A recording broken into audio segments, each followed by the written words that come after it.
What advantage then has the Jew, or what is the profit of circumcision? Much in every way, chiefly because to them were committed the oracles of God. For what if some did not believe?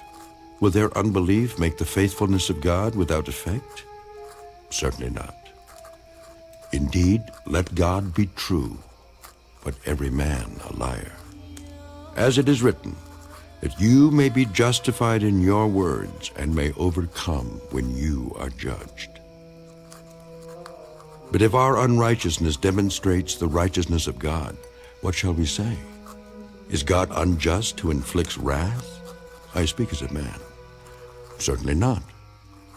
For then how will God judge the world? For if the truth of God has increased through my lie to his glory, why am I also still judged as a sinner? And why not say, let us do evil that good may come? As we are slanderously reported, and as some affirm that we say, their condemnation is just. What then? Are we better than they? Not at all. For we have previously charged both Jews and Greeks that they are all under sin. As it is written, there is none righteous, no, not one. There is none who understands. There is none who seeks after God. They have all turned aside. They have together become unprofitable. There is none who does good, no, not one. Their throat is an open tomb. With their tongues they have practiced deceit. The poison of asps is under their lips, whose mouth is full of cursing and bitterness. Their feet are swift to shed blood. Destruction and misery are in their ways, and the way of peace they have not known. There is no fear of God before their eyes.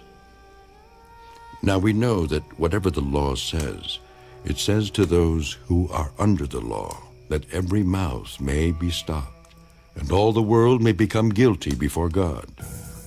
Therefore by the deeds of the law no flesh will be justified in his sight, for by the law is the knowledge of sin. But now the righteousness of God apart from the law is revealed, being witnessed by the law and the prophets, even the righteousness of God, through faith in Jesus Christ, to all and on all who believe. For there is no difference, for all have sinned and fall short of the glory of God, being justified freely by his grace through the redemption that is in Christ Jesus, whom God set forth as a propitiation by his blood, through faith, to demonstrate his righteousness, because in his forbearance God had passed over the sins that were previously committed, to demonstrate at the present time his righteousness, that he might be just and the justifier of the one who has faith in Jesus.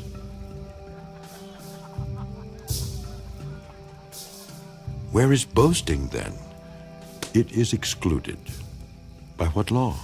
Of works? No, but by the law of faith. Therefore we conclude that a man is justified by faith apart from the deeds of the law. Or is he the God of the Jews only? Is he not also the God of the Gentiles?